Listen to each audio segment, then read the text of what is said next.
You clicked this because you thought it was a tutorial, didn't you? Little do you know, you will never enter a relationship in your life. So welcome to a somewhat comprehensive history of Valentine's Day. Also, yeah, I'm back now. Title screen.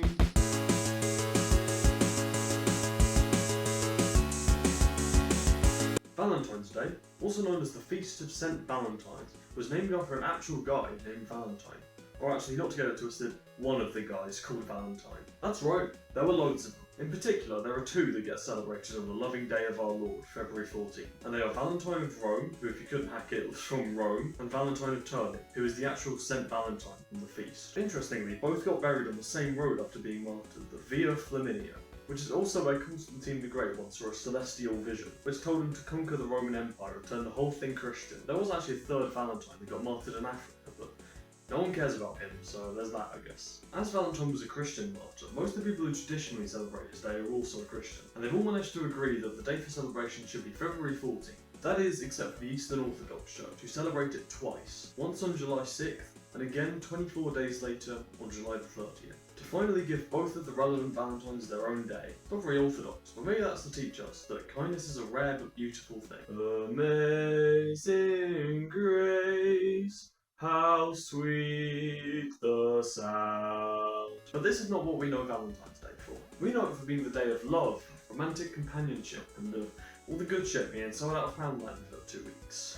Neither of the Valentines actually had very much to do with love. In fact, St. Valentine was actually only the patron saint of 3 things: the Italian city of Terni, epilepsy, and beekeepers. I want to make something very clear. I say this has nothing to do with love because I want to make it very apparent that I do not love beekeepers. There's something deeply suspicious of beekeepers, but I can't currently prove it. In terms of being a patron saint, how do you become one? How to become a patron saint? Okay, according to Google Gemini, which I love, it requires canonization after death, a verified life of heroic virtue, and at least 2 approved miracles. I reckon I can do those things in like the 60 to 70 years I've got left. Once I'm dead, you fuckers better make me a cool patron saint. Either way, neither of the Valentines actually have very much to do with love, so what's the big idea? There are a few possible ideas, including one where it started from boys picking names out of a hat for like a sex lottery.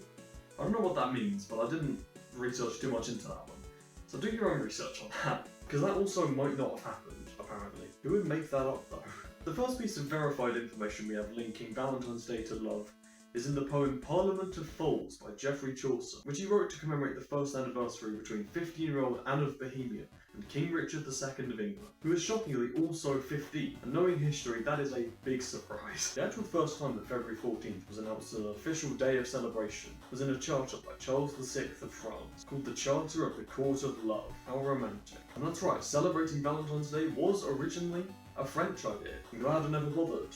Dodged a bullet with that one. At the first Valentine's Day court in 1400, Mantes de Holy, I think that's how you say it, in 1400. None of the people who were named in the charter actually turned up except Charles VI's wife, but historians aren't actually sure on whether or not she was there, because she might have made it up in a plague-induced dream. We don't know for certain. A key feature of Valentine's Day is the physical act of presenting someone with a valentine.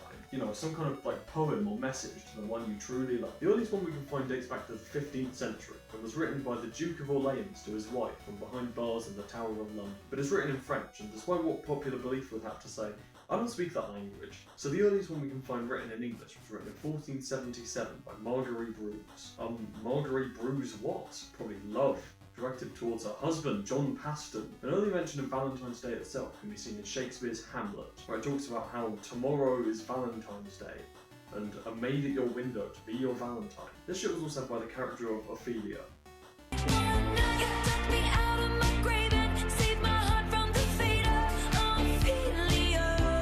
More recently, Valentine's Day has continued being known for its celebration of love and relationships, but now has the added benefit of capitalist greed, my favourite. It all started in the 19th century, as mass-produced Valentine's cards massively overtook the creation of handwritten cards. This is actually what gave way to the commercialisation of all the other holidays, like Christmas and Easter, which I mean, is that really a bad thing? Oh no, I have to eat Easter eggs instead of just praying to Jesus. No!